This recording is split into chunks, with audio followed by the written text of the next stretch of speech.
Hi everyone, welcome back to our channel. I'm Bimal from How to Geek. In today's guide video, I'm about to simply show you how you can actually end a particular call with your power button on your iPhone.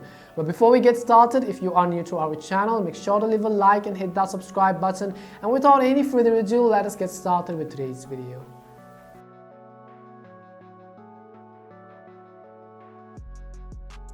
How to end call with power button on your iPhone. So let's say that you receive a call and sometimes you just want to end the call even after you pick it up, you want to end the call without actually pressing on your screen, and just with the power button, which is basically your side button on the right hand side of your iPhone. So in this video we're going to learn just about that. In order to do that, you have to simply start by launching the settings app on your iPhone. As soon as you launch the settings app, you can see that this is how the interface is actually going to look like.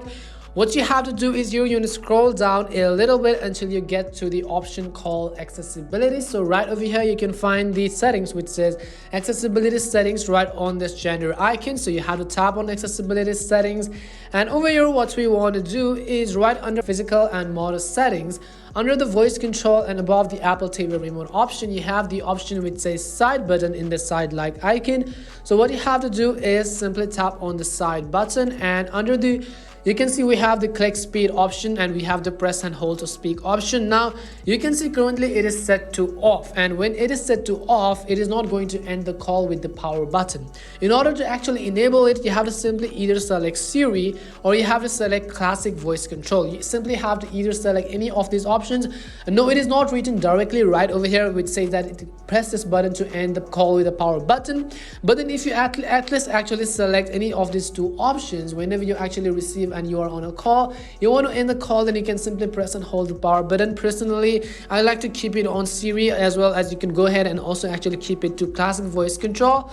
But if you don't want that option to be enabled, you could simply tap on off button in order to actually not end the call when you actually press and hold the power button as well. If you want to turn it on, as we said earlier, you have to select one of these options such as Siri or classic voice control. And this is how you can end call with power button on your iPhone. We hope this video was really helpful, and if it did help you, make sure to leave a like, hit that subscribe button. If you've got any more questions, queries or doubts, simply make sure to also leave them down in the comment section. Thank you very much for watching till the end of this tutorial, and see you soon in our next video.